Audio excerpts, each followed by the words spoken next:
اعوذ باللہ من الشیطان الرجیم بسم اللہ الرحمن الرحیم۔ عزیزان من، آج ستمبر 1971 کی 12 تاریخ ہے اور درس قرآن کریم کا آغاز سورہ الانعام کی 60ویں آیت سے ہو رہا ہے، 6/60۔ پچھلے اتوار یوم شہداء کی تقریب کی وجہ سے درس کے سلسلے میں ناغہ ہوا تھا۔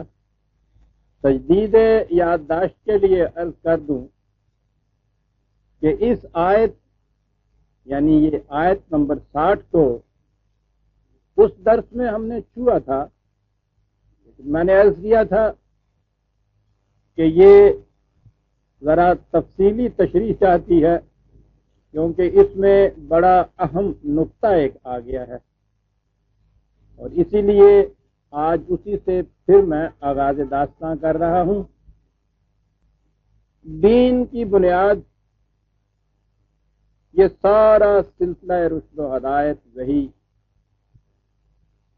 قوانین، ہدایات خداوندی، اس کی بنیاد اس پہ ہے کہ انسان کی زندگی یہی اسی دنیا کی طبعی زندگی نہیں، موت کے بعد بھی زندگی آگے چلتی ہے،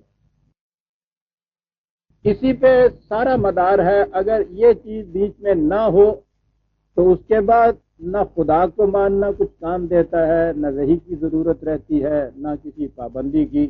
ٹھیک ہے، حیوانات کے سطح پر زندگی، کھانا پینا، افزائش نسل کرنا، اس کے بعد طبعی زندگی جینا، طبعی موت، مر جانا۔ زیادہ سے زیادہ سوسائٹی کے جو قوانین، تمدنی زندگی کی پابندیاں، ان کو پورا کر لینا چاہیے کیونکہ یہاں ایک دوسرے سے مل جل کر رہنا ہے، اس سے زیادہ اور کوئی چیز باقی نہیں رہتی۔ تو آپ نے دیکھا کہ یہ سارا سلسلہ جو ہے حتیٰ کہ خدا پر ایمان کے معنی بھی یہ ہیں، انسان کا اس چیز پر ایمان کی زندگی صرف طبعی زندگی نہیں ہے، آگے بھی چلتی ہے۔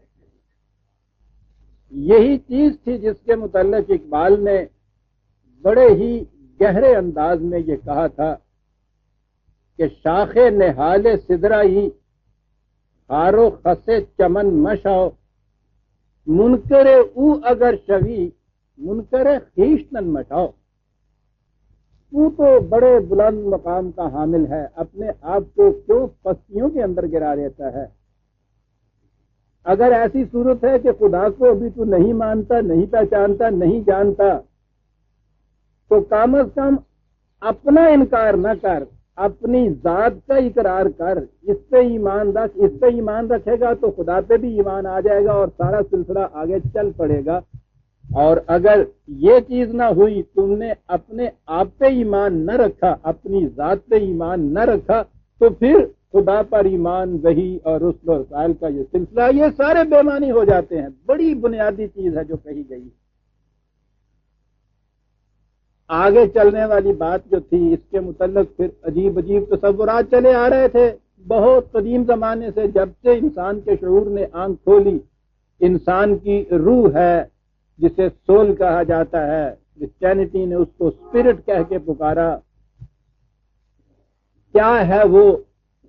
فلسفے نے اس کے متعلق بڑی لمبی چوڑی بحثیں کی، تفصیل کی، لیکن یہ چیز ایسی تو تھی نہیں کہ کوئی میٹیریل ہوتی، مادی ہوتی، طبعی ہوتی، جو محسوسات کی دنیا کی گرفت میں آ سکتی۔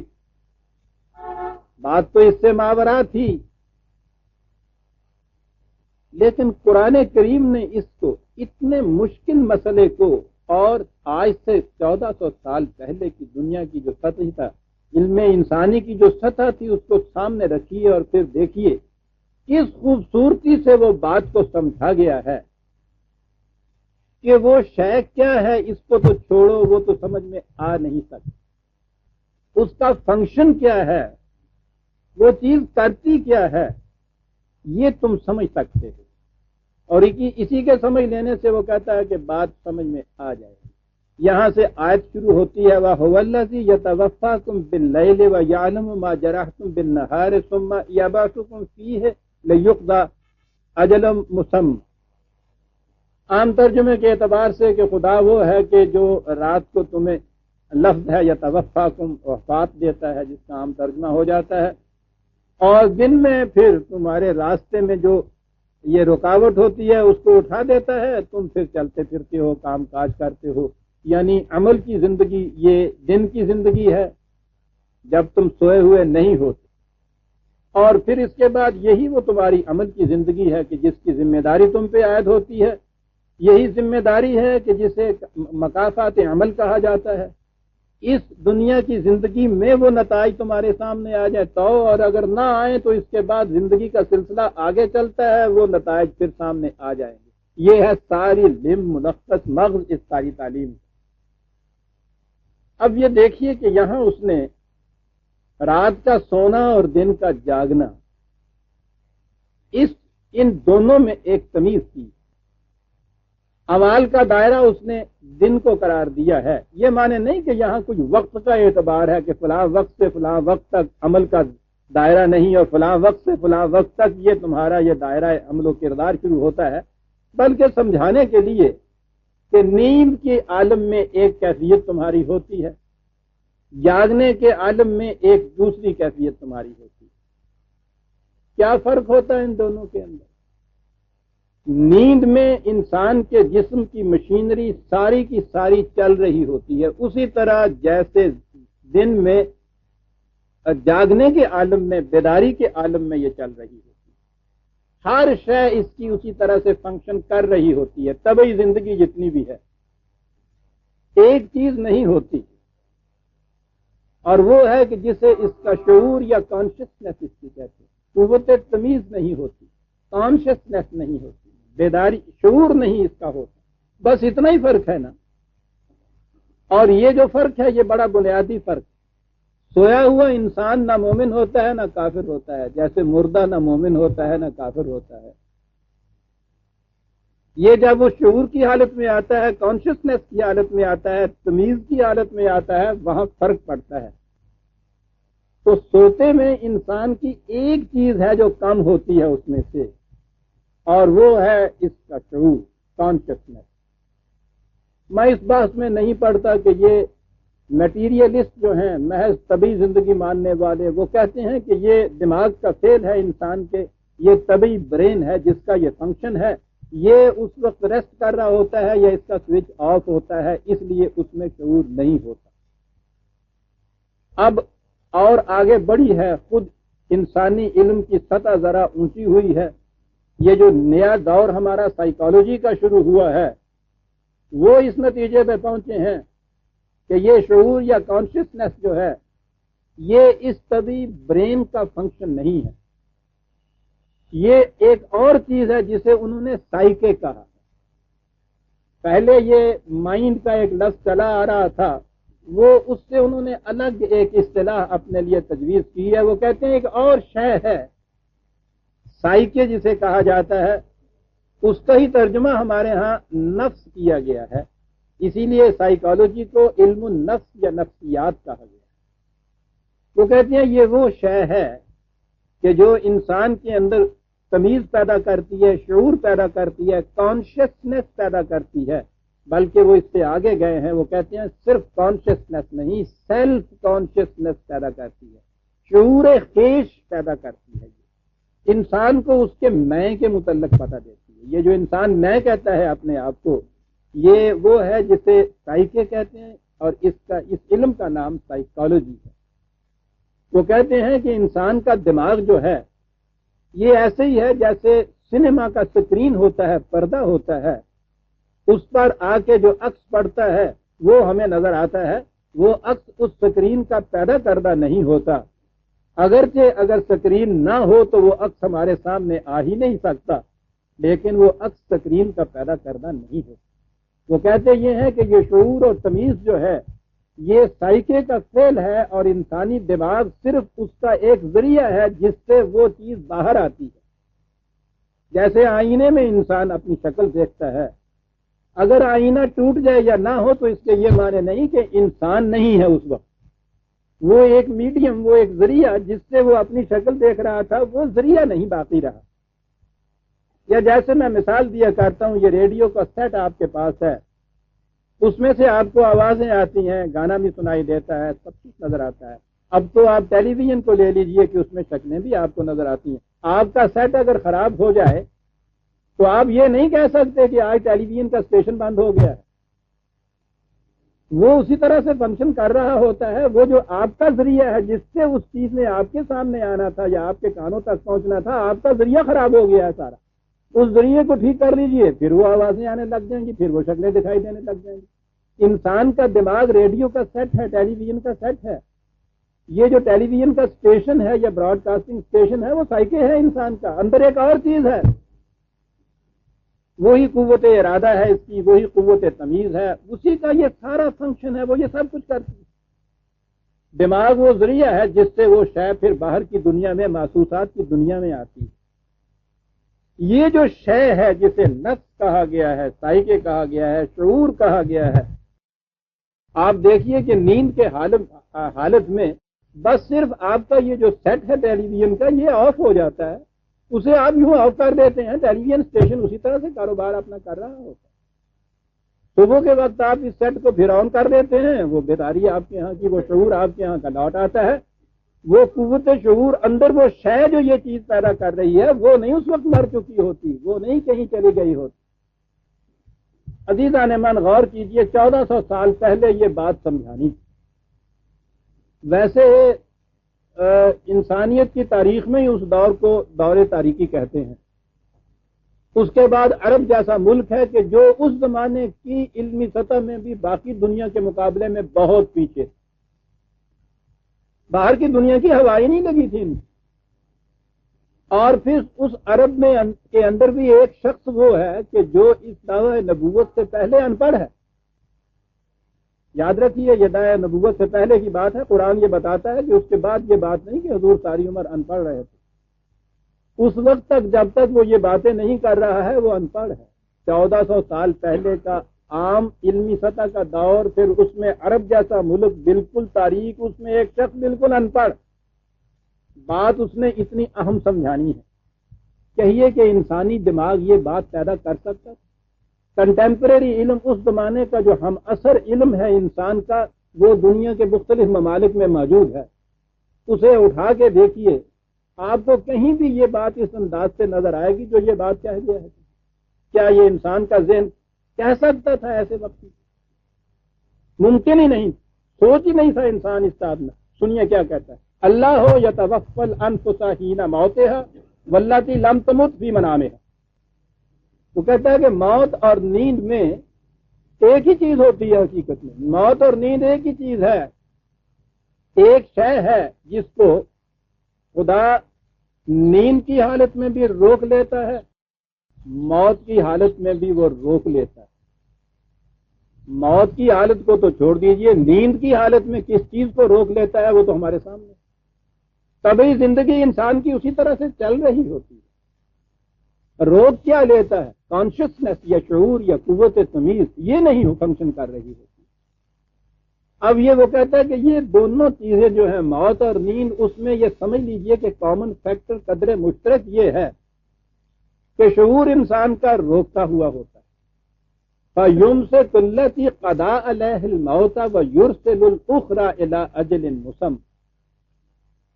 نیند کی حالت میں تو کچھ وقت کے بعد جب انسان جاگتا ہے تو وہ روکی ہوئی چیز واپس دے دی جاتی ہے.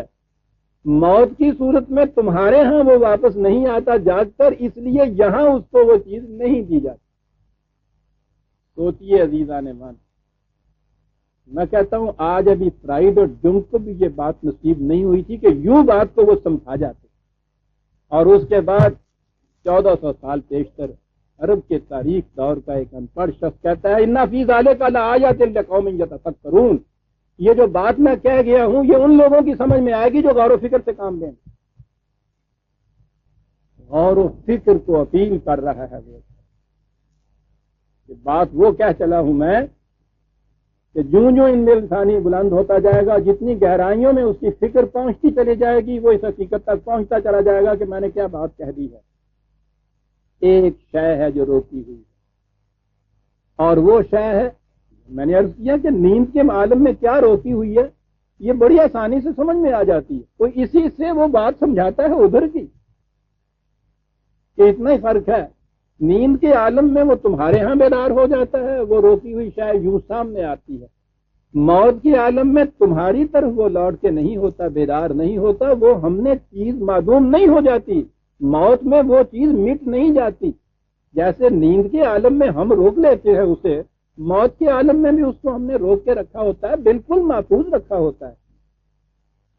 جس طرح تمہارے ہاں نیند کے بعد بیداری میں اسے لوٹا دیتے ہیں، وہ ادھر کی دنیا کے اندر اسے ہم لوٹا دیتے ہیں۔ بات تو کہنے بڑی آسان ہے۔ ثم الیہ مرجعکم ثم ینبئکم بما کنتم تعملون، اور یہ اس لیے کہ پھر جب یہ وہاں آگے چلتا ہے، یہی شعور جب اس کو دے دیا جاتا ہے تو پھر اسے بتایا جاتا ہے کہ تم نے کیا کیا تھا اور اس کے نتائج کیا ہیں۔ اللہ اگلا ٹکڑا جو ہے اگلی آیت کا اور وضاحت کر رہا ہے، وَهُوَ الْقَاهِرُ فَوْقَ عِبَادِهِ۔ یہ نہ سمجھ لے انسان کہ جو کچھ وہ یہاں کرتا ہے، بلکہ جو کچھ سوچتا بھی ہے، یہاں اس کے سر پہ کوئی سپاہی نہیں کھڑے۔ ایک ایک آدمی پہ ایک ایک سپاہی تو کبھی مقرر ہی نہیں ہو سکتا، اور پھر سپاہی بھی مقرر ہو تو سپاہی بھی جو کچھ کرتا ہے وہ ہمارے سامنے ہے۔ تو کہے یہ چیز جو ہے ہم اس کے اوپر غالب ہے، ہمارا کنٹرول ہے انسان کے اوپر۔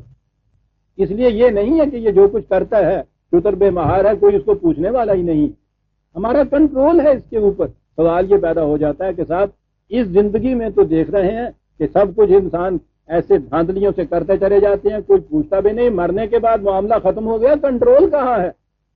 کہتا یرسل علیکم حفظت، ہم نے محافظ مقرر کر رکھے، وہ محفوظ رکھتے ہیں ایک چیز کو۔ اب غور کیجئے قرآن اس حفظتاً، یہ جو حفاظت کرنے والی شے ہے وہ کیا ہے جس کو وہ محفوظ رکھا جاتا ہے قرآن کی لیے؟ اس کا میں نے ریفرنس نہیں دیا تھا جی، نیند اور موت کی حالت کا 39/42 39/42 بڑی اہم آیت ہے قرآن کی عزیزان میں۔ یہ آج تو کوئی سائیکالوجسٹ اس کو اپریشیٹ کر سکتا ہے۔ اس نے کہا تھا قوم یتفکرون، وہی اپریشیٹ کریں گے جو غور و فکر کرتے ہیں، ہم کیا اپریشیٹ کریں گے؟ یہ کیا چیز ہے جس کو محفوظ رکھا جاتا ہے؟ 13/11 13/11 لہو معقبات من بین یدیہ ومن خلفہ یحفظونہ من امر اللہ۔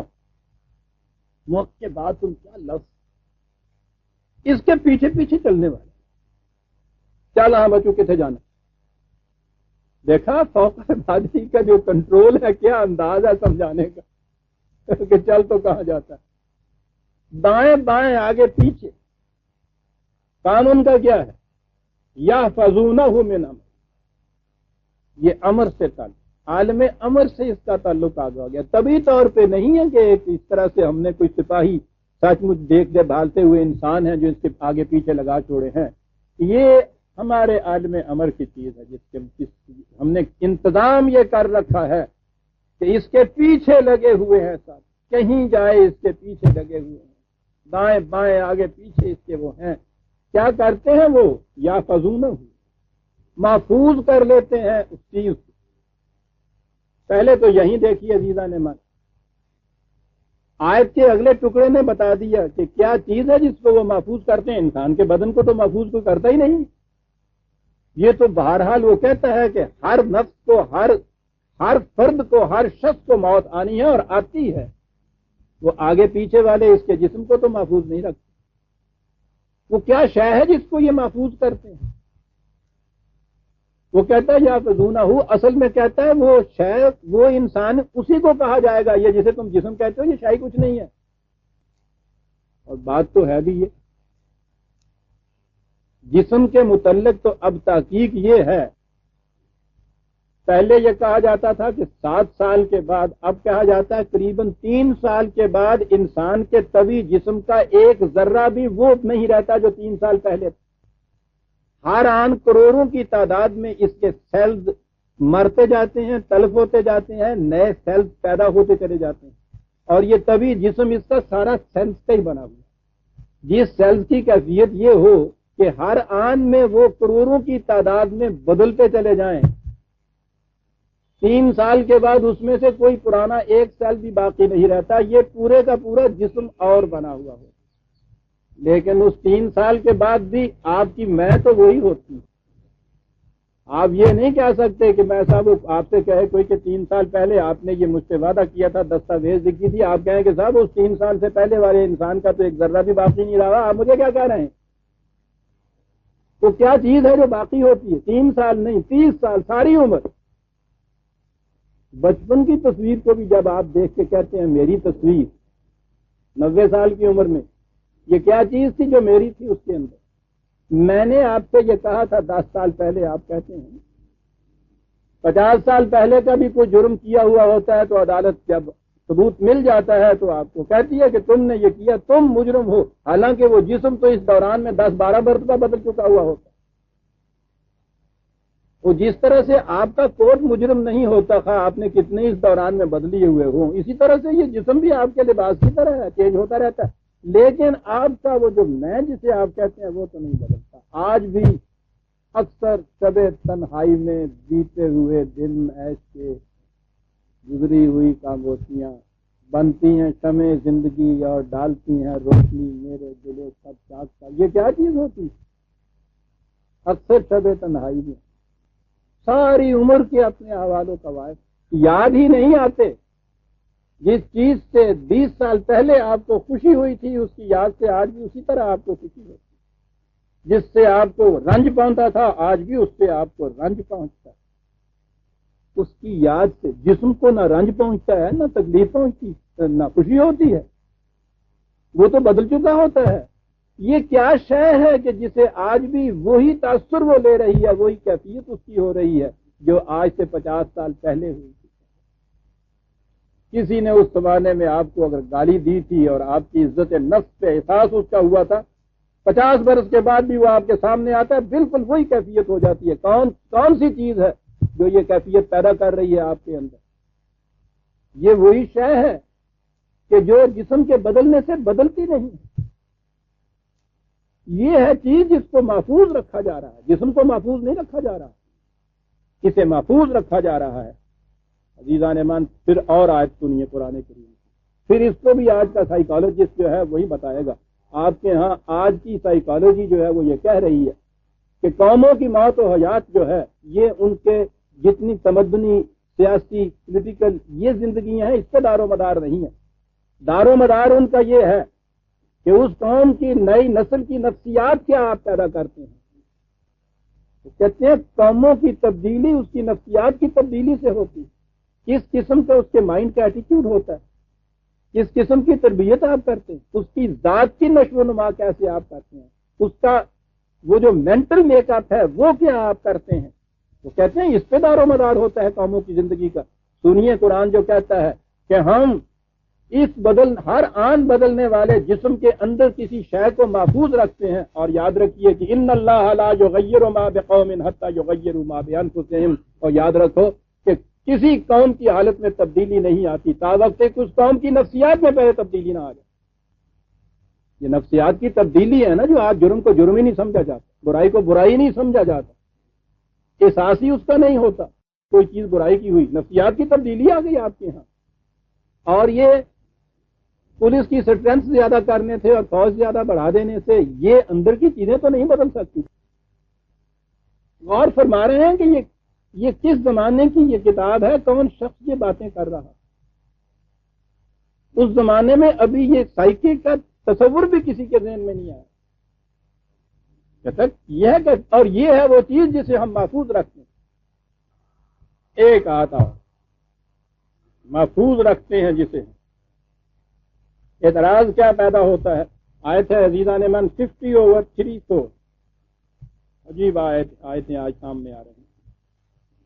آپ والقرآن المجید بل عجبوا ان جاءهم منذر منهم فقال الكافرون هذا شيء عجیب. تو یہ جو ان کو آگاہ کرنے والا آیا کہ تم قانون مکافات عمل کے دائرے سے نکل نہیں سکتے. دل میں گزرنے والا خیال اور ارادہ جو ہے اس پہ بھی گرفت ہو گئی. یہ لوگ ان سے یہ بات کہی، وہ کہتے ہیں کیا بات یہ کر رہا ہے، یہ بڑی عجیب سی بات ہے. آئزہ متنا و کننا ترابن، کیا جب ہم مر جائیں گے اور پھر گل سڑ کے ہمارا جسم جو ہے مٹی ہو جائے گا، مٹی کے ساتھ مٹی مل جائے گی، کچھ عرصے کے بعد قبر کو کھود کے دیکھیے اس میں تو بالکل کچھ رہا ہی ہوا نہیں ہوتا. تو یہ جب جسم کی یہ ہمارے کیفیت ہو جائے گی، زالے کا رجم بعید، یہ بات بالکل صاحب سمجھ میں آنے والی نہیں ہے کہ پھر انسان کو جو ہے اس کی زندگی ملتی ہے اور یہ کیفیت اس کی پیدا ہوتی ہے. ہم دیکھتے ہیں کہ کچھ بھی نہیں اس میں سے باقی رہتا. آپ نے عزیزہ نعمہ نے اعتراض سن لیا، 1400 سال پہلے کا اعتراض نہیں ہے، آج بھی یہ اعتراض ہوتا ہے. اور اب تو یہ پھر نیا دور جو آیا ہے اس میں تو یہ جھکڑ کی طرح ایک راو چلی ہے اس بات کے مارکسزم کی وجہ سے کہ نہیں صاحب یہ جسم مادی جسم ہے، اس کے بعد کچھ بھی نہیں رہتا، مرنے کے بعد ختم ہو جاتا ہے کس کا. یہی اعتراض وہاں ہو رہا ہے. عزیزان مان کس خوبصورتی سے جواب دیا گیا ہے. کہا قد علمنا ما تنقص الارض منہم، ہم جانتے ہیں کہ زمین جو ہے انسان میں سے کس کس چیز کو کم کر دیتی ہے، ہمیں معلوم ہے. ہم جانتے ہیں سارا انسان معدوم نہیں ہو جاتا. ہم جانتے ہیں کہ زمین اس سے کیا کس چیز کو کھا جاتی ہے، کس کس چیز کو کم کر دیتی ہے. ہم جانتے ہیں. ہمیں بتا رہے ہو تم، ہم جانتے ہیں.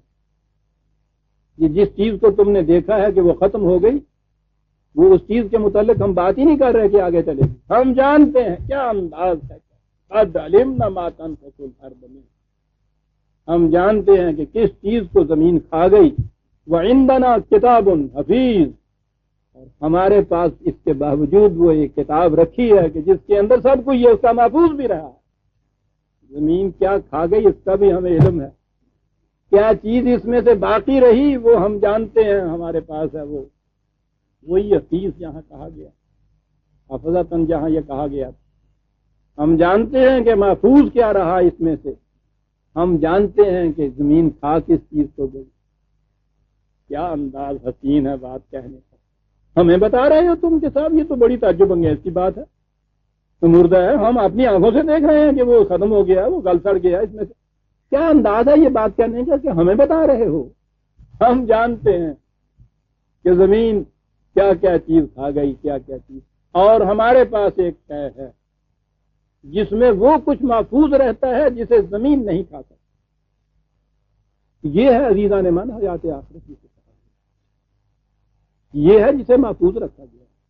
میں کہتا ہوں کہ آج کی زندگی میں یہ تجربہ ہمارے ہاں کا 50 سال پہلے کا واقعہ نہیں کہ یاد کہتے ہیں کہ میموری جو ہے وہ تو یہ جو یادداشت ہے یہ دماغ کا فعل ہے.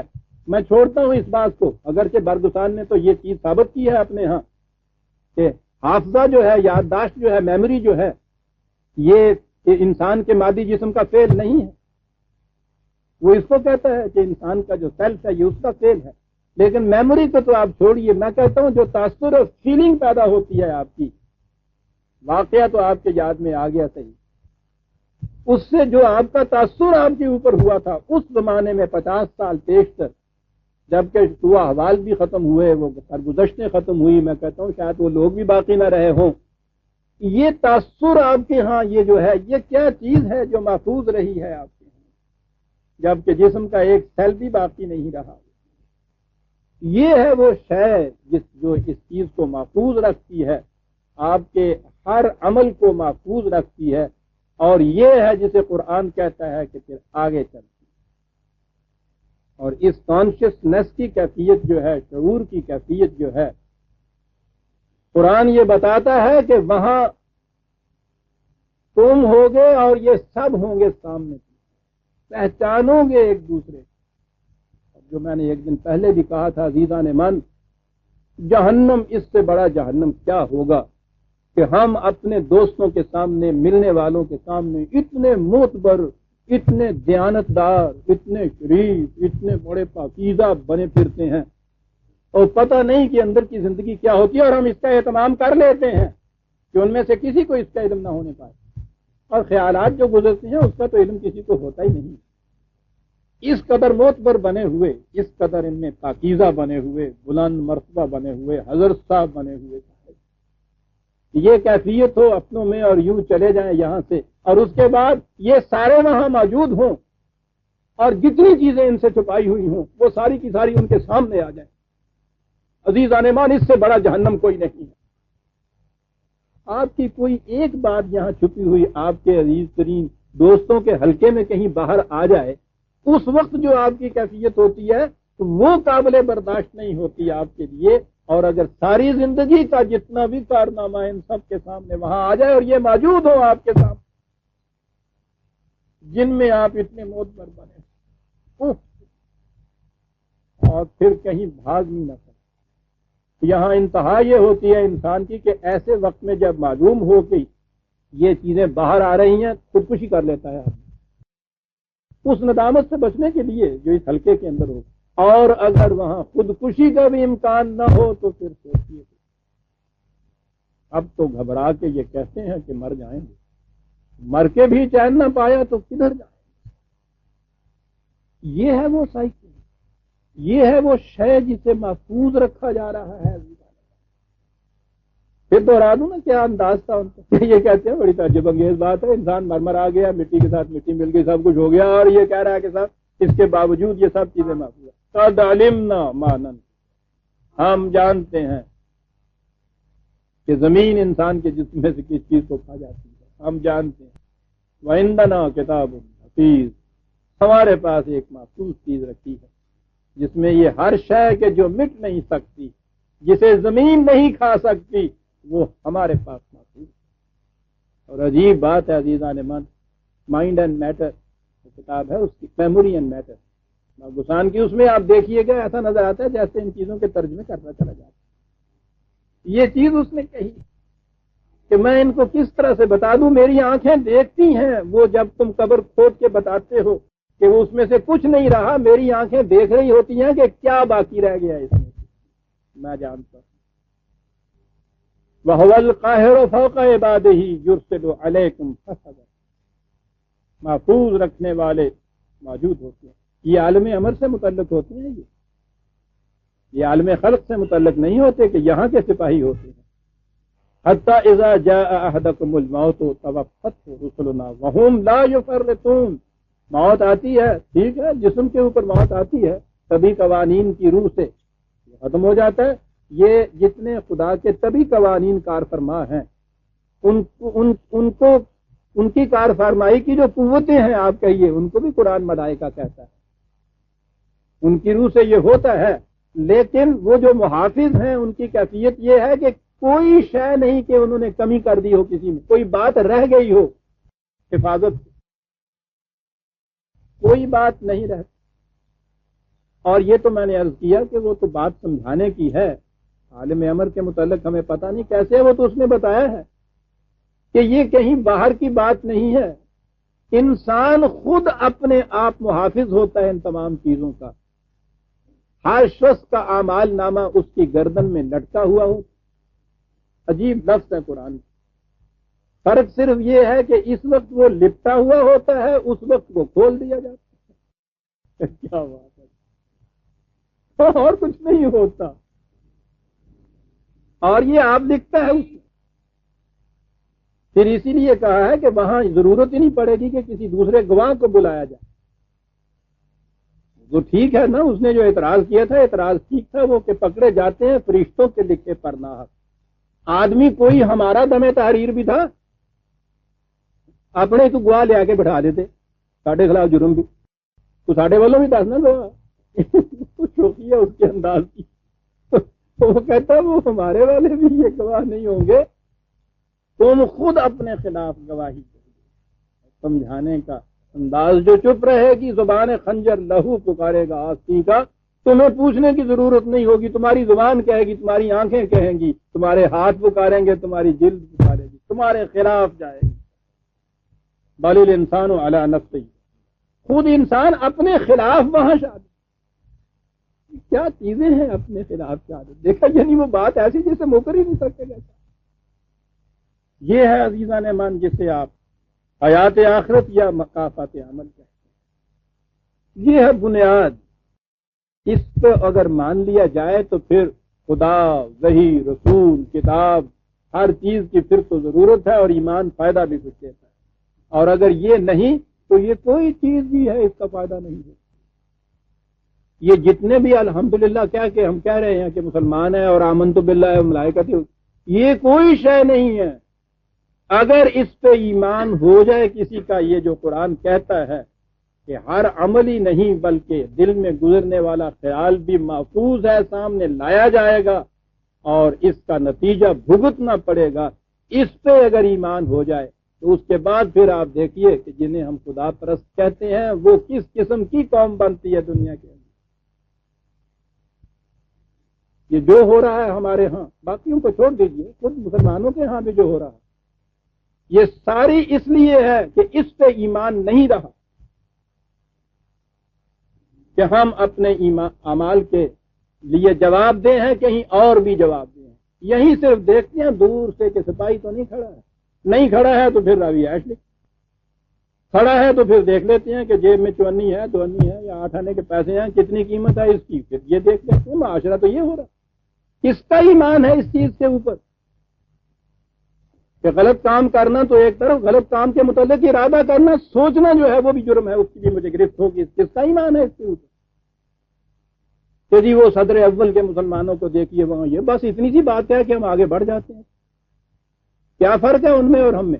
فرق ان میں یہ، ان میں سے ہر شخص کا اس پہ ایمان تھا کہ میں اپنے دل میں گزرنے والے خیالات کے لیے بھی جواب دے ہوں. اکاؤنٹیبلٹی جو ہے یہ ہے اصل شے، اس کی ذمہ داری مجھ پہ عائد ہوتی ہے. یہ ہے وہ چیز جو ان کے اندر پیدا ہوئی تھی. اور پھر یہ نہیں کہ جس کو ہم کہتے ہیں کہ حضرت ابوبکر صدیق، حضرت عمر، تو یہ کہا جی وہ تو صاحب خلفائے راشدین تھے، آگے بڑھے ہی وہ صحابہ کے بار تھے، یعنی وہ تو آسمان سے اترے تھے، یہ ہمارے لیے تو ہے نہیں. یہ نہیں، اس معاشرے کے اندر یہ کیفیت پیدا ہو گئی تھی کہ حضرت عمر جا رہے ہیں رات کو خیمے کے باہر، وہ تو ایک ایک کا حال خود معلوم کیا کرتے تھے. ماں کہہ رہی ہے بیٹی سے کہ بیٹا وہ دودھ آگ پہ رکھ دو، اور وہ ہمارے ہاں بھی آپ جانتے ہیں اب تو وہ خیر دودھ ہمارے ہاں اٹھایا ہی نہیں جاتا، اس میں دھون ڈالتے ہیں، وہ برتن جو ہوتا ہے اس میں پانی ڈال کے نا ان کو ہو کے تو پا دیں گے آگے. نہیں، یہاں جہاں خالص ہوتا تھا، اب تو ضرورت ہی نہیں ہے، اب تو جو آتا ہے اس میں کہیں سے اگر ملے تو دودھ کچھ تھوڑا سا ڈالنا چاہیے تاکہ کچھ تو وہ دودھ بنے. ورنہ وہ جو خالص دودھ ہوتا تھا نا گاؤں میں، ہم بھی جانتے ہیں بچپن میں والدہ کو وہ جب اس کو اٹھانے کے لیے رکھتی تھی نا تو وہ دھون تھوڑا سا ڈال دیتی تھی، تو ذہن میں یہ تھا کہ آگ سے یہ پانی جل جائے، دودھ کا دودھ تو رہے. اس ماں نے کہا بیٹی سے کہ وہ چڑھا دو دودھ اور وہ دھون پانی جو ہے وہ اس میں ڈال دو اور پھر چڑھا دو. اس نے کہا کہ ماں دودھ تو میں نے چڑھا دیا ہے، پانی میں نہیں ڈالوں. اس نے کہا پانی کیوں نہیں ڈالو؟ اس نے کہا تمہیں یاد نہیں ہے کہ خلیفہ نے یہ بات کہی دودھ میں پانی نہیں ڈالا کرتے؟ اس نے کہا کہ وہ کہاں خلیفہ تمہارے سر پہ کھڑا ہے؟ تو یہ کیا؟ اس نے کہا کہ بات یہ نہیں خلیفے نے کہا تھا کہ میں سر پہ کھڑا ہوں، اس نے کہا تھا کہ خدا دیکھتا ہے جب تم پانی، اس لیے امی میں نہیں یہ پانی ڈالوں. یہ گھر آئے عام قبیلے کی وہ لڑکی، بیوی سے جا کے کہا کہ جاؤ اور اس کی محنت کرو اور جس قیمت پہ بھی ہو سکے اس بیٹی کو بیاہ کے لے آؤ کہ یہ ہیں وہ کہ جن کے بطن سے مومن پیدا ہوں گے. اور عجیب بات ہے تاریخ کی کہ 100 سال کے بعد جو حضرت عمر بن عبدالعزیز آئے ہیں جنہوں نے پھر خلافت راشدہ کا دور یاد دلا دیا تھا، وہ اسی لڑکی کے بدن کی شاخ میں سے پیدا. نہیں، ہم نے خلیفے نے یہ نہیں کہا تھا کہ میں دیکھتا ہوں، کہا تھا خدا دیکھتا ہے. وہ یہ فرق تھا جی، کچھ بات بڑی نہیں، اس کے لیے کسی کمیٹی کی ضرورت نہیں، کسی کمیشن کی ضرورت نہیں. صرف یہ ضرورت ہے کہ جو آپ زبان سے کہتے ہیں اس کو آپ دل سے مانتے بھی جو ہے. یہ لمبے چوڑے مسئلے ہی نہیں، یہ نیستی کار فقیہاں ایفیسر، یہ لا میکرز کی بات نہیں، یہ کانسٹیٹیوشنلسٹ کا مسئلہ نہیں ہے عزیزان. مسئلہ صرف اتنا کہ آپ اسے مانتے ہیں یا نہیں کہ میرے دل میں گزرنے والا خیال بھی جو ہے اس کے لیے میں ذمہ دار ہوں اور اس کی بات سوچ کیسے ہوگی؟ بھائی یہ ہے سارا مسئلہ. وہاں یہ بات پیدا ہو گئی ہوئی تھی، ہمارے ہاں یہ بات ہے نہیں. اور جب یہ نہ ہو تو جو جی میں آئے کر کے دیکھ لیجئے گا. ٹھیک ہے، اوپر کی گرفت آپ کر سکیں. وہ قرآن نے جو کہا کہ قوموں کی حالت بدلتی ہے جب ان کی نفسیات بدلتی ہے. سنا وہ کیا کیا گیا ہے؟ آپ کی کبھی توجہ نفسیات کی طرف آتی ہی نہیں. آپ ان کے یہ جو باہر کی چیزیں، جتنی بھی خارجی چیزیں ہیں نا، ان کو بدلنے کی کوشش کرتے ہیں. یہ خرابی یہاں ہو گئی، وہاں یہ ہو گیا، سیمنٹ کم ڈالا گیا، ریت زیادہ ڈالی گئی. کچھ نہیں. یہ ہے اصل علم. یہ ہے جسے ایمان کہتے ہیں عزیزان ایمان. اس ایمان کے محور کے اوپر ساری قوموں کے اعمال کی گردش. وَهُمْ لَا يُفَرِّطُونَ، کوئی کمی نہیں کرتے، ہر چیز جو ہے اس کو محفوظ رکھا جاتا ہے. ثُمَّ رُدُّوا إِلَى اللَّهِ، پھر اس کی اکاؤنٹیبلٹی آ گئی. ٹھیک ہے، یہاں اگر مر گیا ہے، کوئی بات سامنے آئی نہ صحیح، اس نے تو خدا کے سامنے جانا ہے. زندگی تو مسلسل ہے، جوئے رواں ہے. پہلے یہ آپ کو سامنے نظر آتی تھی، اب وہ باڑ کے نیچے سے گزر کے گلستان کے اندر چلی گئی ہے. بھائی اتنا ہی فرق ہے. ردوا الی اللہ مولاہم الحق، یہ ہے چیز. یہاں بھی تو ہر اپنے سے اوپر جو آقا آپ کا ہوتا ہے اس سے ڈر رہے ہوتے ہیں. کہتا ہے وہ ہے فی الحقیقت جو کار فرما ہے، جو تمہارے سر پہ اوپر ہے وہ ہے، پھر اس کے سامنے جانا ہے. یہ آپ یہاں بھی تو آپ دیکھتے ہیں نا، کارندہ اور ملازم جو ہے ادھر ادھر کچھ کرتا ہے، وہ دیکھتا یہ ہے کہ وہ آقا یا ماسٹر جو ہے وہ نہ دیکھنے پائے. وہ کہتا ہے تم اس کے سامنے جاؤ گے جو فی الحقیقت تمہارا آقا اور ماسٹر، جہاں ایک ایک چیز کا حساب ہونا. سنیے عزیزان ایمان، میں نے عرض کیا ہے کہ قرآن کے الفاظ کی گہرائیوں پہ جایا کیجیے. مولاہم الحق الا لہ الحکم، اور سن رکھو فیصلہ اسی کا فیصلہ ہے. الحکم، اس کے بعد اور کوئی نہ کہیں اپیل ہے نہ کہیں غلطی ہے. وہ مولا الحق لہ الحکم. اور پھر یہ چیز کہ اچھا صاحب کوئی بات نہیں، یہ ہم کرتے رہیں گے، وہ چلے جائیں گے وہاں جا کے وہ حساب ہوگا. کچھ تو غلطیاں ہوں گی نہ اتنا لمبا حساب، اتنی لمبی عمر، اس میں کچھ نہ کچھ تو ٹوٹی بجے گی نہ. کہتا ہوگا اسرع الحاسبین. وہ یہ بات نہیں ہے کہ اٹھا رکھا ہے اس نے کہ قیامت میں آؤ جے تمہارا حساب کریں گے. ہم ہر سانس میں حساب کرتے جاتے ہیں تمہارا. وہ آج کل وہ بینکنگ کے اندر یہ سسٹم ان کے یہاں کا ہے. جو ہی آپ نے کوئی انٹری وہاں کی، چیک جمع کرایا، وہاں سے ڈرا کیا، اسی وقت وہ ٹک کرتا ہے اور اس کے اندر انٹری آپ ہو جاتی ہے. رات شام تک کا انتظار ہی نہیں کرتا. اسرع الحاسب، اس سے زیادہ تیز حساب کرنے والا کوئی کمپیوٹر ابھی تک ایجاد نہیں ہے. ساتھ کے ساتھ کرتے چلے جاتے. ہر سانس میں کیا ہوتا چلا جاتا. انسان کی یہ جو نفس یا ذات یا سائیکے ہے، اس کے اوپر اس کا اثر مرتب ہوتا چلا جاتا ہے. یہ ہے جو اثر ہوتا ہے. الگ رجسٹر نہیں رکھتا، اس میں انٹری ہوتی چلی جاتی ہے، اس پہ اس کا نقش مرتب ہوتا چلا جاتا ہے. اس کے بعد صرف دیکھنا یہی ہے اس میں ثقلت موازینہ وخفت موازینہ. جھکنے والی صلاحیتوں کا پلڑا جو ہے وہ جھک رہا ہے، وہ زیادہ ہو گیا ہوا ہے، اس قابل ہے کہ آپ آگے بڑھ جائیں. اس کا وزن کم رہ گیا ہوا ہے، رک گئے آپ کے ہاں کی چیز، وہ جہنم کی زندگی ہو گئی. اسرع الحاسبین. لیکن کہتا ہے تمہاری حالت یہ ہے، تم بھی خدا کو مانتے ہو. تمہیں بتایا تم کیسے خدا کو مانتے ہو. کیسی دکھتی ہوئی رگ ہماری پکڑ. یہ 6 ستمبر کو ہی ہمارے ہاں عام ایک بات آپ نے دیکھی ہوگی کہ صاحب وہ 17 دن سن 65 جاتے ہیں، وہ ان دنوں ذرا خدا زیادہ یاد آتا ہے. پھنس جائے نا کوئی آدمی مقدمے میں، دیکھیے خدا یاد آتا ہے. بیماری میں پھنس جائے، نقصان میں پھنس جائے، افسر اس کے خلاف جا رہا ہو، یہ اپیل کر رہا ہو، پھر پوچھئے نہیں صاحب وہ خدا تو بڑی دور ہے، دادا صاحب پہ جا کے ہڈیاں رگڑنے آیا ہوتا ہے. یہ کیفیت ہے. قل من ينجيكم من ظلمات البر والبحر تدعونه تضرعا وخفيا. کہتا جب تم پھنس جاتے ہو کہیں، اور پھنسنے کی سب سے میں کہتا ہوں محسوس ترین جو گرافک شکل ہے وہ ہے کہ سمندر میں کشتی بھنور میں پھنس جائے. دیکھا پھنسنے کی مثال. کہتا ہے وہاں جب پھنس جائے تو پھر تمہیں پتا ہے کہ کس طرح چیخا کرتی ہو، چلایا کرتی ہو، یا بھی والیا یا ستروی والیا یا خاص خضر، اور پھر یا اللہ، اور وہ جتنے وہ پیر ویر ہوتے ہیں وہ سارے کے سارے سب چلے آتے ہیں، سب چلے آتے ہیں، اور تم کہتے ہو لئن انجانا من هذه لنكونن من الشاکرین، یا اللہ اگر یہاں سے بچ جاؤں میں کسی طرح سے، پھر تو دیکھ کے میں کتنے بڑے، تو 5 نمازیں کہتا ہے میں 10 روز کی پڑھا کروں گا، یہ تو پھر دیکھو میں کیسا بنتا ہوں۔ قل اللہ ینجیکم منها ومن کل کرب ثم انتم تشرکون، وہاں سے جب نجات مل جاتی ہے تو اس کے بعد پھر وہی کچھ ہونے لگ جاتا ہے۔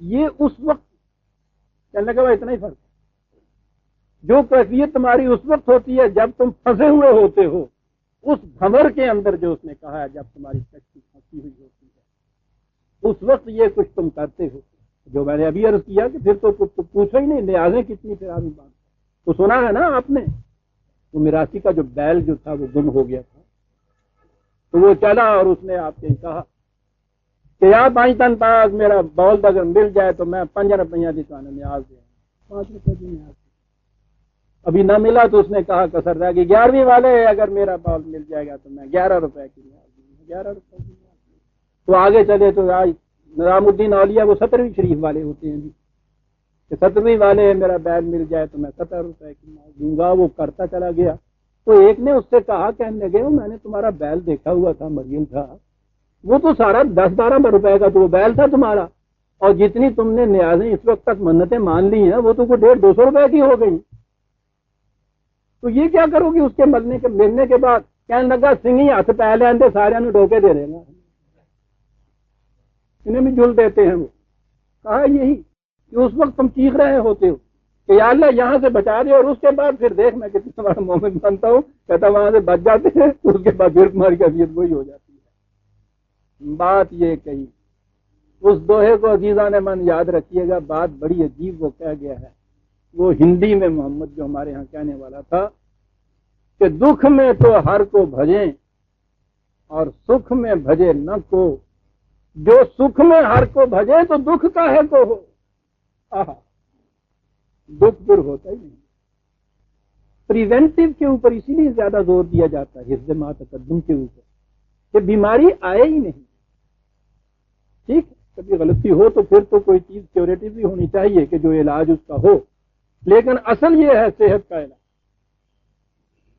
صحت کے عالم میں کوئی چیز ایسی نہ کی جائے جس سے بیماری آ جائے، جو سکھ میں ہر کو بھجے تو دکھ کا ہے، کیا بات قرآن لئن انجانا من هذه لنكونن من الشاکرین، کہیں اگر ہمیں یہاں سے نجات دے دو تو پھر تم دیکھو ہم کیسے پھر تمہارے ہوتا، کہتا جب پھر ہم نجات دے دیتے ہیں تمہیں نجات اس سے ہو جاتی ہے، ثم انتم تشرکون، پھر تم ہمارے قوانین کے ساتھ اور ملانے لگ جاتے ہو، پھر مشرک کے مشرک۔ یہ ہے ایمان ہمارا خدا کے اوپر عزیزان من، یہ ہے ایمان بالآخرت بھی، ان دنوں جب مصیبت میں پھنسا ہوا ہوتا ہے تو پھر قیامت کو یاد آتی ہے، پھر تو خوابوں میں فرشتے آتے ہیں گردوں والے جو ہوتے ہیں، کہتے ہیں یہ چیز تمہاری نارمل کیفیت ہونی چاہیے، انہی دنوں کیوں ہو؟ کہتا جب یہ کیفیت نہیں ہوتی، اجتماعی طور پر یہ پھر ہو جاتا ہے تمہارے معاشرے کے اندر، تو پھر تمہارے یہ غلط روش اور غلط اعمال پھر عذاب بن کے تمہارے اوپر نازل ہوتے ہیں۔ یہ عذاب کی شکلیں عزیزان من ذرا سنیے، غور کیجئے گا، کب یہ بات کہی جا رہی ہے، ہمیشہ یہ ذہن میں رکھیے گا کہ 1400 سال پہلے کی یہ کتاب جس میں ایک لفظ کا اضافہ نہیں ہوا، کمی بیشی نہیں، کہتا جب معاشرے کی یہ کیفیت تمہارے ہو جاتی ہے تو پھر تباہی آتی، عذاب کا ترجمہ تباہی کیا کیجئے، بات سمجھ میں آتی ہے، ورنہ وہ عذاب تو ہم ادھر لوٹا دیتے ہیں کسی طرح سے، تباہی آتی ہے معاشرے کی، سنیے کیا شکلیں اس کی ہوتی ہیں، اور اپنے ہاں پھر غور کیجئے گا، قل هو القادر على ان يبعث عليكم عذابا من فوقكم او من تحت ارجلكم او يلبسكم شيئا ويذيق بعضكم بعضا،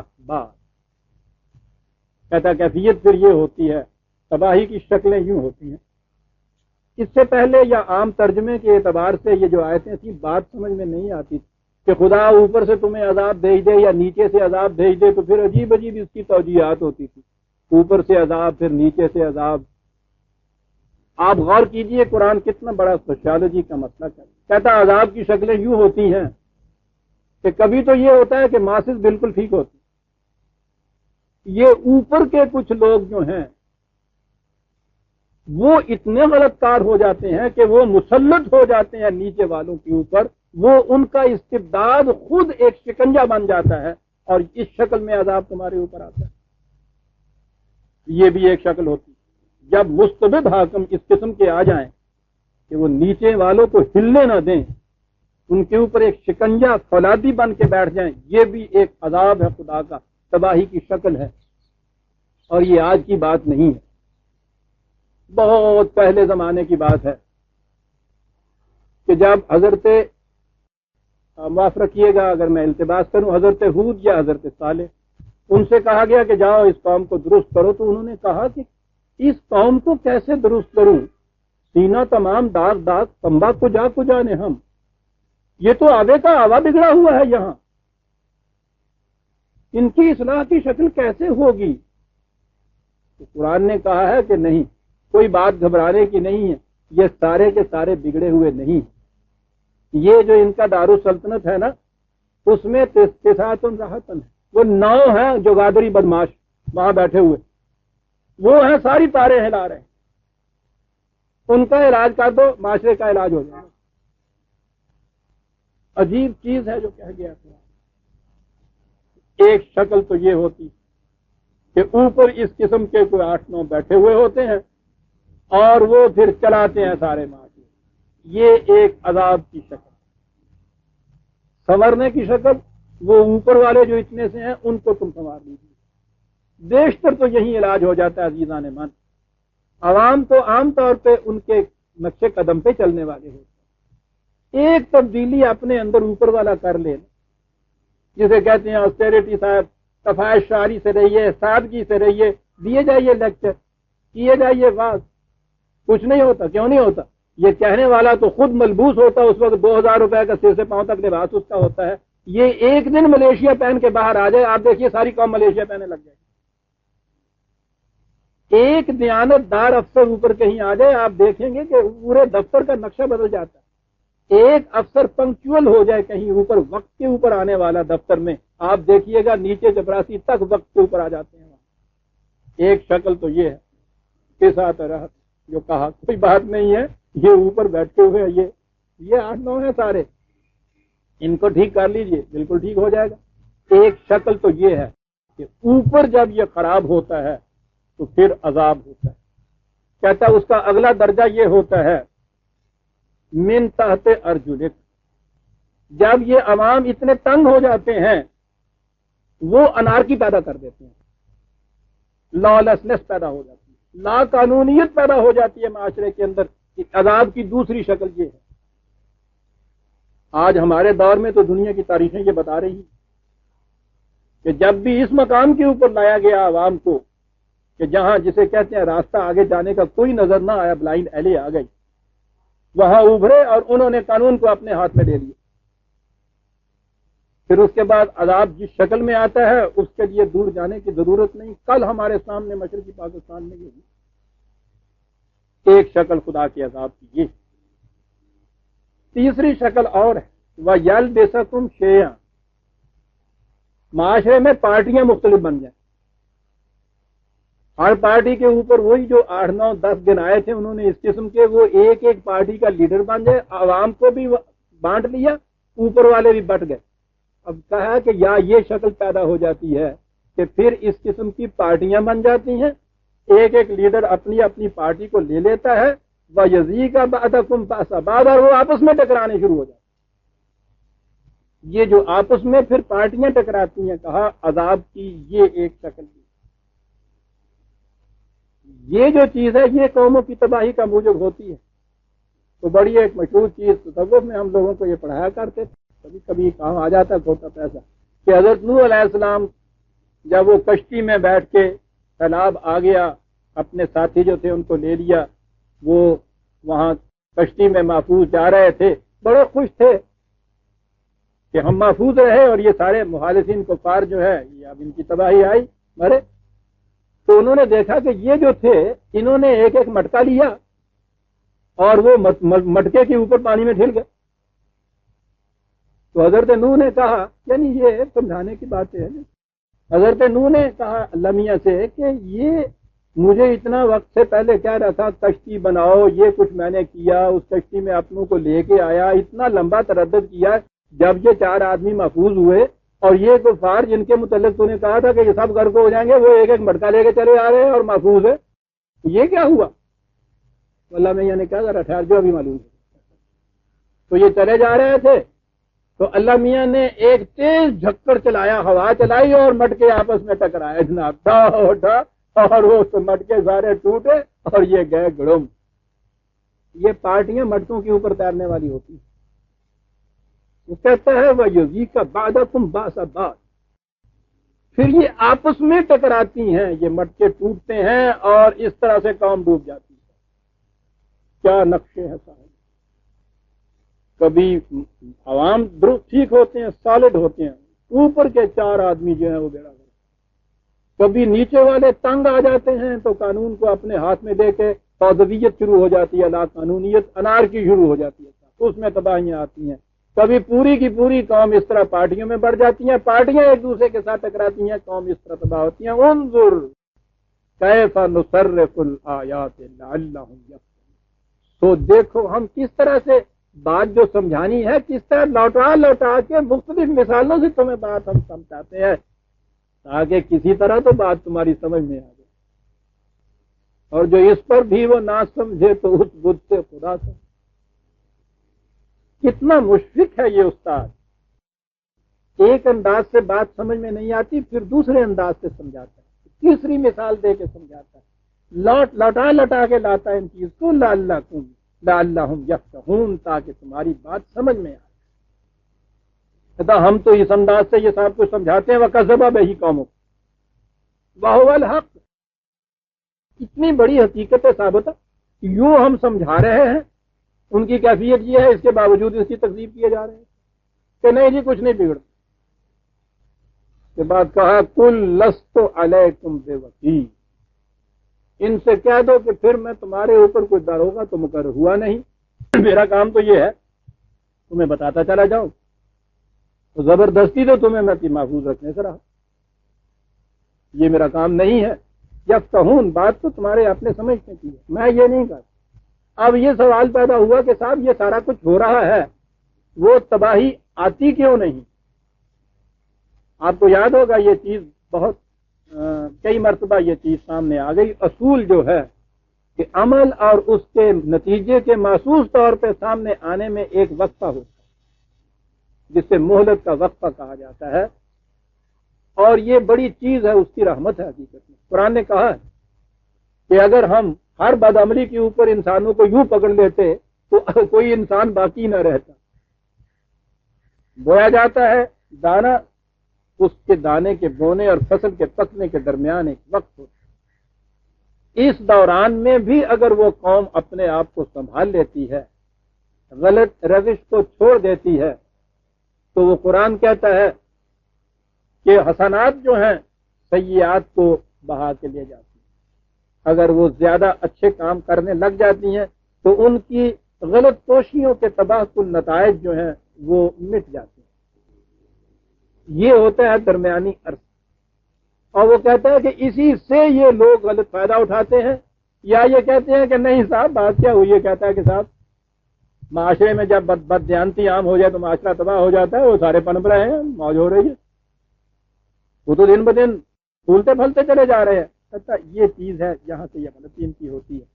عزیزان من، ایک لفظ یہاں آیا ہے، میں نے گزارش کی ہے نا کہ قرآن کے ان الفاظ کو ان کے مادوں کے اعتبار سے دیکھا کیجیے، بڑی باتیں سمجھ میں آئیں گی. لِكُلِّ نَبَإٍ مُسْتَقَرٌّ، کیا میں سمجھاؤں کہ کیا بات ہے. یہ کہتا ہر واقعہ کی کیفیت یہ ہوتی ہے کہ وہ آہستہ آہستہ گیند کی طرح لڑکتا چلا جاتا ہے، آہستہ آہستہ چلا جاتا ہے آگے، اور اس کے بعد مستقر کہتے ہیں وہ مقام جہاں پھر جا کے رک جاتا ہے. ہر واقعہ وہ اسی وقت نہیں رک جاتا، وہ چلتا رہتا ہے، اس کے اثرات آہستہ آہستہ مرتب ہوتے رہتے ہیں، اور پھر ایک مقام آ جاتا ہے کہ جہاں آ کر وہ محسوس شکل میں سامنے آ جاتے ہیں۔ یہ اس واقعہ کا مستقر ہوتا ہے جہاں آ کے اس نے ٹھہر جانا ہے، رک جانا ہے۔ یہاں آنے کے بعد وَسَوْفَ تَعْلَمُونَ، پھر یہ صورت ہے کہ ان قریب ہو جاتی، پھر وہ فوراً سمجھ لیتے ہیں کہ ہاں صاحب آ گئی بات کے سامنے، محسوس شکل میں پھر وہ نتیجہ سامنے آ جاتا ہے۔ یہ جو ہے نا آہستہ آہستہ بتدریج اس مقام تک لیے جانا، یہ ہے قرآن کا یا خدا کے قانون مکافات عمل کا پروسیس یا طریقہ، جس سے ہر غلط کام اپنا صحیح نتیجہ مرتب کرتا ہے۔ اس کے لیے ایک لفظ جو قرآن نے استعمال کیا ہے، صوتی اعتبار سے بھی دیکھیے، اس کو پروناؤنس کیجئے اس لفظ کو، تو اس میں آپ دیکھیں گے کہ وہ خود وہ سٹیپ بائی سٹیپ، قدم قدم، درجہ بدرجہ جسے آپ کہتے ہیں، وہاں تک وہ کہتا ہے والذین کذبوا بآیاتنا، جو لوگ ہمارے قوانین کی تکذیب کرتے ہیں، کہتے ہیں نہیں کچھ نہیں ہوگا، ایسے ہی ہے، یہ بات یوں ہی کہہ رہے ہیں، اسے تکذیب کہتے ہیں عزیزان من۔ جو یہ چیز کہتے ہیں ان کی وجہ یہ ہے کہ فوری نتیجہ سامنے نہیں آتا۔ لفظ ہے وہ آگے سَنَسْتَدْرِجُهُمْ، اس لفظ کو آپ بول کے دیکھیے، یعنی اسے آپ دیکھیں گے کہ یوں بول ہی نہیں سکتے، یہ سٹیپ بائی سٹیپ چلا جا رہا ہے۔ سَنَسْتَدْرِجُهُمْ من حیث لا یعلمون، ہم انہیں درجہ بدرجہ، سٹیپ بائی سٹیپ، قدم بقدم لیے جاتے ہیں، لیے چلے جاتے ہیں اس مقام پہ جن کا ان کو محسوس طور پہ علم بھی نہیں ہوتا کہ یہ کہاں لے جائے گا ہمیں۔ یہ ہے طریق، یہ ہے پروسیس اس کا، جس کو آپ ہسٹوریکل پروسیس آپ کہتے ہیں، کہ وہ تاریخ میں آپ دیکھیے کہ کس طرح سے یہ قومیں جو ہیں اس طرح سے قدم بقدم آگے بڑھتی ہوئی اس مقام تک پھر پہنچ گئیں جہاں ان کی اس غلط روش کے ایکیومولیٹو ایفیکٹ نے آ کے محسوس شکل اختیار کی، اور وہاں پھر وہ قوم جو تھی وہ تباہ ہو گئی۔ دوسرے مقام پہ اس کو بڑا عمدہ طریقے سے اس نے کہا فلما احسوا باسنا، کہ قومیں غلط کار رہیں، مطمئن رہیں کہ کچھ نہیں ہو رہا، جب انہوں نے محسوس طور پہ دیکھا کہ وہ آ گئی تباہی ہمارے سامنے، تو بھاگنا شروع کی، اور اس کے بعد ہمارے قانون مکافات عمل نے پیچھے سے آواز دی لا ترک، مت بھاگو، اب تم کہیں نہیں بھاگ سکتے، اور پیچھے سے جا کے ان کو پکڑ لیا۔ بڑا عجیب گرافک انداز ہے سمجھانے کا، وہاں سے جا کے پکڑ لیا اور ان سے کہا کہ چلو مڑ کے پھر اسی دولت کے ڈھیر میں، انہی محلات میں، تاکہ تم سے پوچھا جائے کہ کس کے گاڑے پسینے کی کمائی تھی جس نے تم نے یہ چیزیں بنائی تھی، چلو وہاں۔ کیا انداز ہے بات کرنے، آواز پیچھے سے ہم نے دی، جیسے وہ سپاہی دیکھ لے فوج چور کو، تو ہم نے پیچھے سے آواز دی لا در، مت بھاگو، تم بھاگ کے کہیں نہیں جا سکتے، چلو لوٹ کے وہیں وہ جو تم نے عشرت کمانیوں کے محلات کھڑے کیے تھے، تاکہ تم سے پوچھا جائے کہ وہ کس کے پسینے تھے کہ جس سے تمہارے ان محلات کی رنگینیاں جو تھیں وہ بنی تھی، تو اس سے پوچھا جائے۔ یہ ہے وہ مقام جہاں وہ قرآن کہتا ہے کہ مستقر ہوتا ہے وسوف تعلمون، وہاں بات سمجھ لیا۔ کہا کہ یاد رکھو یہ تمام باتیں جو تمہیں ہم کہہ رہے ہیں بڑی سیریسلی لینے کی۔ میں نے ایک دن آپ سے عرض کیا تھا، قرآن نے کہا ہے کہ زندگی بڑی سیریسلی لینے کی ہے، بڑی سنجیدگی سے اس پہ غور کرنا چاہیے، یہ لائٹلی لینے کی بات نہیں ہے، کھیل تماشا نہیں ہے، تاش کے پتے نہیں ہے کہ دفعہ الوقتی کے لیے آپ نے یہ باتیں سن لی اور اس کی اہمیت عزیزان من یومی ذہن میں آ جاتی ہے کہ یہ زندگی اس صفحہ عرض کی ایک ہی بار مل رہی ہے۔ پہلا کچھ عرصہ 20 30 25 سال کا، اس سے بھی زیادہ تو بچپن کی تغافل میں، جوانی کی لاابالیوں میں، نا تجربہ کاریوں میں وہ گزر جاتا ہے۔ اس کے بعد پھر کچھ بات سمجھ میں آنے لگتی ہے تو قوا کمزور ہو جاتے ہیں، اور اس کے بعد پھر دوبارہ یہاں ہے نہیں، ونس اونلی اینڈ ونس، ایک چانس ہے صرف، اور اس پہ دار و مدار ہے آپ کی اس اگلی زندگی کا جو لامنتہا سی ہے۔ کتنی امپورٹنس ہو گئی اس کو، کتنی اہمیت ہو گئی اس کو کہ طالب علم سے کہا جائے کہ اونلی ون چانس، صرف ایک چانس ہے امتحان میں بیٹھنے، دوبارہ چانس نہیں مل سکتا، خود ہی وہ سیریسلی اس چیز کو پھر لے۔ اس لیے اس نے کہا کہ تم تو سیریسلی لوگ، معاشرے کے اندر اگر کیفیت یہ پیدا ہو جائے کہ وَإِذَا رَأَيْتَ الَّذِينَ يَخُوضُونَ فِي آيَاتِنَا فَأَعْرِضْ عَنْهُمْ حَتَّى يَخُوضُوا فِي حَدِيثٍ غَيْرِهِ۔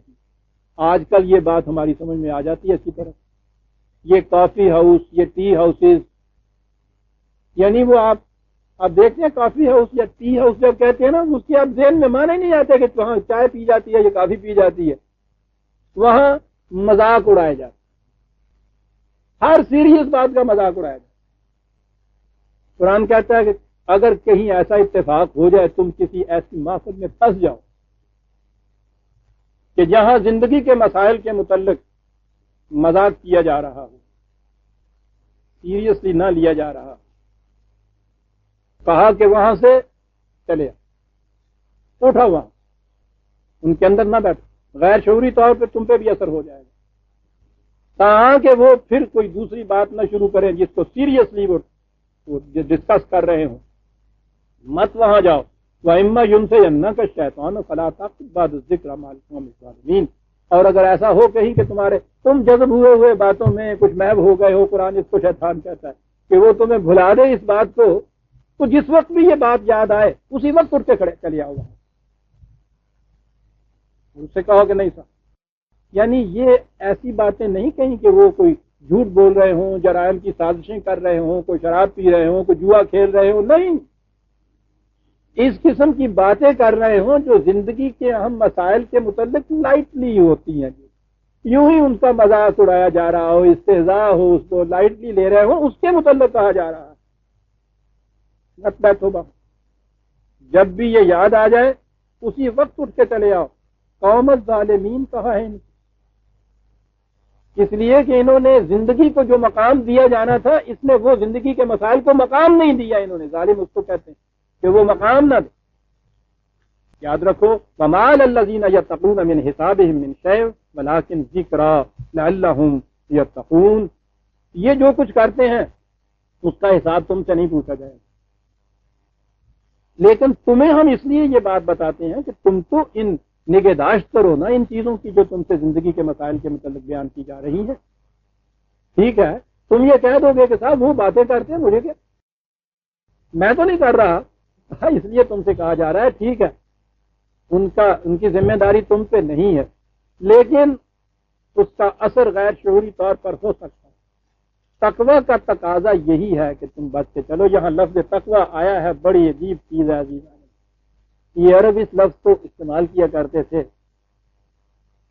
آپ چل رہے ہوں راستے میں، جنگل میں سے، خاص طور پہ پگڈنڈی ہو چھوٹی سی اور ادھر دائیں بائیں جھاڑیاں ہوں جن میں کانٹے ہوں، اور ان کے کپڑے تو لوز ہوتے تھے نا، ڈھیلے ڈھالے سے ہوتے تھے، تو ڈھیلے ڈھالے سے کپڑے ہوں، راستہ ہو تنگ سا، جھاڑیاں ہوں جن میں کانٹے ہوں،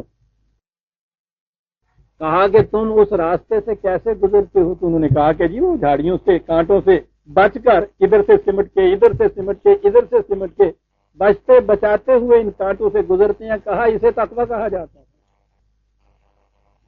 یہاں لفظ آیا، کہا یہ ٹھیک ہے کہ کانٹا چبھا تو نہیں ہے تمہیں، لیکن احتیاط کا تقاضا یہ ہے نا کہ کانٹوں والا جو راستہ ہو وہاں سے سمٹ کے، کپڑے کو سمٹا کے وہاں سے گزرو، دوسری نہ گزرو۔ ہم اس لیے تمہیں یہ کہہ رہے ہیں کہ اگر ذرا بے احتیاطی کی تم نے تو دامن الجھ کے رہ جائے گا ان کانٹوں میں، پھر تم نے اگر جھٹکا دے کے چھڑایا تو دامن پھٹ جائے گا۔ تو بہتر یہی ہے کہ نہ ہی اس راستے سے گزر۔ تقویٰ کا آپ نے دیکھا تقاضا کیا قرآن پر، یعنی ایکچولی وہ کام کرنا نہیں بلکہ پریونٹو، احتیاط برتنا۔ اور یہیں سے وہ بات سمجھ میں آتی ہے کہ پہلے یہ اعتراض کیا جاتا ہے قرآن کے متعلق، ذالک الکتاب لا ریب فیہ ھدی للمتقین، پہلا اعتراض آگے پڑا کرتا تھا کہ ہدایت ہے یہ متقیوں کے لیے، اور چونکہ متقی کے معنی ہمارے ذہن میں بتایا ہوا تھا، وہ تو مومن سے بھی اگلی شکل ہوتی ہے نا متقی کی، ہر قسم کا پرہیزگار۔ تو اعتراض ہوا کرتا تھا کہ صاحب قرآن ہدایت متقیوں کے لیے، تو جو پہلے ہی متقی ہے اس کو ہدایت کی ضرورت کیا ہے؟ وہ غیر متقی کے لیے تو ہدایت کی ضرورت ہوئی، وہ تو پہلے سے ہی راستے پہ چلتا ہے۔ وہ اس لیے کہ یہ الفاظ ہیں عربی کے قرآن کریم کے، اور مفہوم ہم نے اپنے یہاں اردو میں اور پنجابی میں ان کو لے رکھا، بڑا متقی پرہیزگار ہے۔ ورنہ یہ اگر اس کا معنی صحیح مادے کے اعتبار سے یا عربوں کے استعمال کے اعتبار سے قرآن نے جو استعمال کیا اس اعتبار سے سامنے ہو، کوئی الجھاؤ ہی پیدا نہیں ہوتا۔ یہ ہے وہ شخص متقی جو ان خاردار کانٹوں سے بچ کے چلنا چاہے۔ تو کہا یہ قرآن رہنمائی کرتا ہے صحیح راستے کی ان لوگوں کے لیے جو راستے کی خاردار جھاڑیوں سے بچ کے چلنا چاہیں۔ جو بچ کے چلنا ہی نہ چاہے اس کو یہ کہنا کہ صاحب ادھر سے نہ جانا ادھر سے جانا، وہ بے بانی سے چیز۔ متقی تو وہ ہے جو خطرات سے بچ کے چلنا چاہے۔ یہاں یہی کہا کہ ہم نے جو تمہیں کہا کہ اٹھ کے چلے آؤ، ٹھیک ہے تمہارا دامن الجھے نہیں، لیکن احتیاط کا تقاضا یہ ہے کہ اس راستے سے چلو ہی نہ، جس میں ذرا سی بھی بے احتیاطی ہوئی تو دامن الجھ جائے گا۔ دیکھو قرآن کی ہدایت کیا ہے، وَذَرَ الَّذِينَ اتَّخَذُوا دِينَهُمْ لَعِبًا وَلَهْوًا وَغَرَّتْهُمُ الْحَيَاةُ الدُّنْيَا، پہلے بھی آیت ہے۔ اور وہ لوگ جو اپنے دین کو محض لہو سمجھیں، کھیل تماشا سمجھیں، مذاق سمجھیں، یوں ہی لائٹلی اس چیز کو لو، وَذَرَ الَّذِينَ، اس کو تو چھوڑ دو، بالکل قطع تعلق ان سے کر دو۔ یہ دینہم جو یہاں کہا ہے عام طور پہ اس کے معنی لیے جاتے ہیں کہ جو بھی ان کے ہاں کا جو ضابطۂ حیات ان کے لیے ہے، جو اس کو بھی سیریسلی نہیں لے رہا، اس کے متعلق بھی ہے۔ اور یہ بھی معنی ہو سکتے ہیں کہ وہ جو دین تم اپنا ان کے سامنے پیش کرو، جو اس کو اس طرح سے مذاق میں اڑائیں، ان سے قطع تعلق کر۔ آج ہمارے ہاں اتنی اخلاقی جرت بھی نہیں، اور خاص طور پہ ہائر سوسائٹی کے اندر تو قطن نہیں ہوتی، طلبوں کی زندگی کے اندر جو لوگ ان چیزوں کے اندر نہیں بھی جاتے، ان سے بھی کہیے تو وہ کہتے ہیں کہ صاحب ٹھیک بات ہے جاتے تو نہیں بھائی، لیکن اب سوشل ہونے کا تقاضا یہ ہے، جانا ہی پڑتا ہے، کلب کی زندگی جو ہے۔ اور پھر وہاں جا کے کون ہر ایک سے لڑائی لیتا رہے، ٹھیک ہے بھائی کسی نے دوسرے کی خبر میں تھوڑا پڑنا ہے، وہ ان کا معاملہ ان کے ساتھ ہے۔ قرآن کہتا ہے غلط ہے، یاد رکھو، غیر شعوری طور پہ ان چیزوں کا اثر ہو جاتا ہے۔ چھوڑ دو ان لوگوں کو، وزر النبی، چھوڑ دو ان لوگوں کو کہ جو دین جیسے اہم سیریس معاملے کو لہو و لعب سمجھ رہے ہیں، چھوڑ دو ان کو، چھوڑ دو کہ یہ معنی ہو گئے کہ پھر وہ جس تباہی میں، جس ہلاکت میں، جس بربادی کے راستے میں جا رہے ہیں تو جانے دو ان کو۔ عزیزان من قرآن ہے، ہم آپ کسی کو نصیحت کرتے تو یہی کرتے، تو جائے جہنم میں، تجھے کیا، تم اپنی حفاظت کر۔ قرآن یہ کہتا ہے کہ چھوڑ دو، اور آگے پتہ کیا کہتا ہے، وَذَكِّرْ بِهِ أَن تُبْتَلَ نَفْسٌ بِمَا كَسَبَتْ، اس کے باوجود یہ بات صحیح جو ہے قرآن کی یہ پہنچاتے رہو ان تک، ایسا نہ ہو کہ اپنی غفلت کی وجہ سے وہ تباہ ہو جائے۔ ایسا مشفق ہے یہ تقی، ان سے قطع تعلق بھی کرو، لیکن وہ قطع تعلق یہ نہ ہو کہ پھر تم یہ کہو کہ صاحب مرتا ہے تو مرنے جو، جاتا ہے جہنم میں جانے دو۔ ذکر رہی نہ، یہ بات جو ہے یہ کہتے رہو، اس کہنے میں یہ ٹھیک ہے، تمہارا تو کوئی فائدہ نہیں ہے۔ ان تبتلی نفس بما کسبت، یہ معنی بھی ہو سکتے ہیں کہ اگر کوئی شخص غلط کار ہے تو تم یہ کہہ کہ صاحب غلط کار کو میں قرآن کیوں سمجھاتا پھروں اور میں ان تک قرآن کیوں پہنچاتا کیوں نہیں۔ ان تبتلی لفظ ہے یہاں، محروم نہ رہ جائے وہ کہیں، غلط کار بھی قرآن کی ہدایت سے محروم، نصیحت سے محروم نہ رہ جائے، قرآن پیش کرتے چلے جائے، ان کو تو زیادہ ضرورت ہے اس کی۔ یہ نہ ہو کہ کوئی شخص اپنی غلط کاری کی وجہ سے قرآن کی رہنمائی سے محروم رہ جائے۔ قطع تعلق کرو یوں، لیکن یہ بات اس تک پہنچاتے رہو۔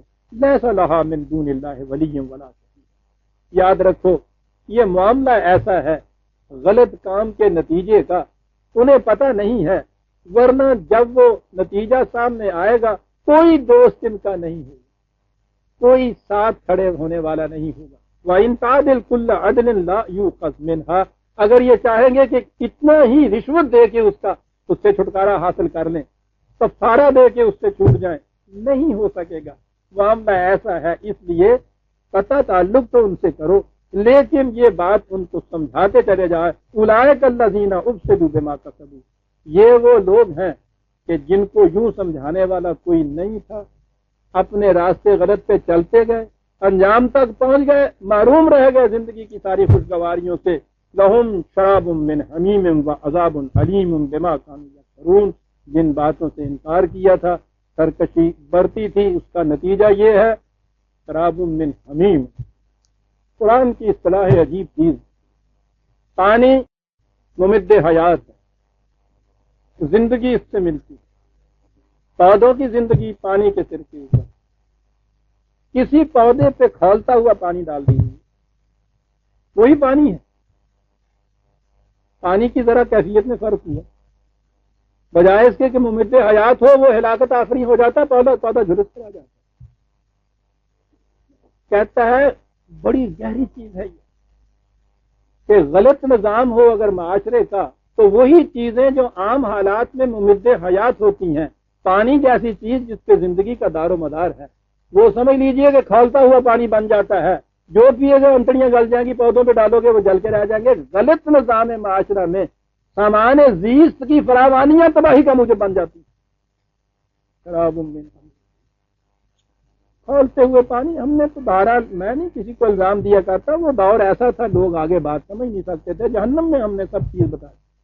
ہزار حیف نہ بینی قیامت موجود، اقبال کہتا ہے سخنز نامہ و میزاں دراز ترگوئی، حشر کے زمانے کے وہ حساب کتاب اور ترازو اور جنم و جنم، بڑی لمبی چوڑی باتیں تم نے کہیں، ہزار حیف نہ بینی قیامت موجود۔ افسوس یہ ہے کہ یہ جس قیامت میں اور جس جہنم میں تو اس وقت ہے اس کو نہیں تو دیکھ رہا کہ کیا چیز ہے۔ یہ قیامت موجود، جہنم وہیں نہیں ہے، یہیں سے شروع ہو جاتا ہے۔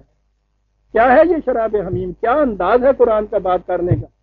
پانی جیسی ممد حیات چیز، یہی ہے نا رزق کے ذریعہ ریزق انسان کے لیے، کچھ نہیں، وہ پانی ہے، بس کیفیت تھوڑی سی بدلی ہے، اس کی کھولتا ہوا ہے، زندگی کو تباہ کرنے والی چیز۔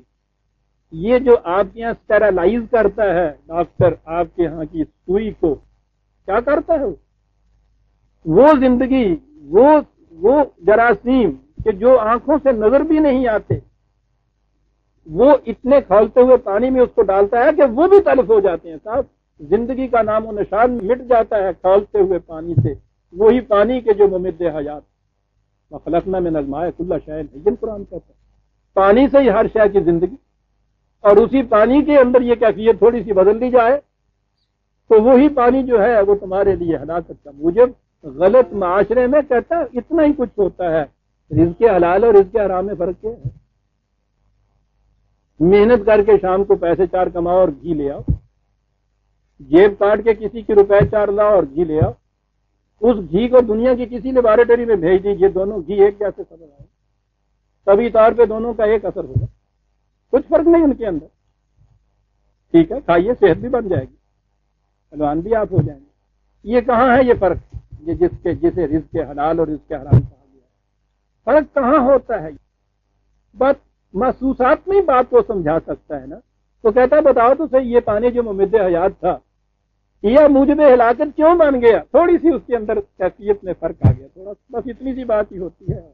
پانی یہ وہی تھا جسے آپ جہنم کا شراب کہتے ہیں، شراب من حمیم یعنی عذاب علیم، وہی کھولتا ہوا پانی خوشگوار ہونے کی بجائے علم انگیز تباہی کا موجب بن جاتا ہے، بما کانوا یکفرون، اس لیے کہ تم نے اس چیز سے انکار کیا تھا کہ پانی کس حالت میں پیا جائے تو وہ ممد حیات ہوتا ہے، رزق حلال اور رزق حرام میں تم نے تمیز نہیں کی تھی، اس لیے یہ چیز وہاں کی ہو گئی۔ عزیزان ایمان، سورہ انعام کی آیت 70 تک ہم آ گئے ہیں، 71 سے ہم آئندہ درس میں لیں گے۔ ربنا تقبل منا انک انت السمیع العلیم۔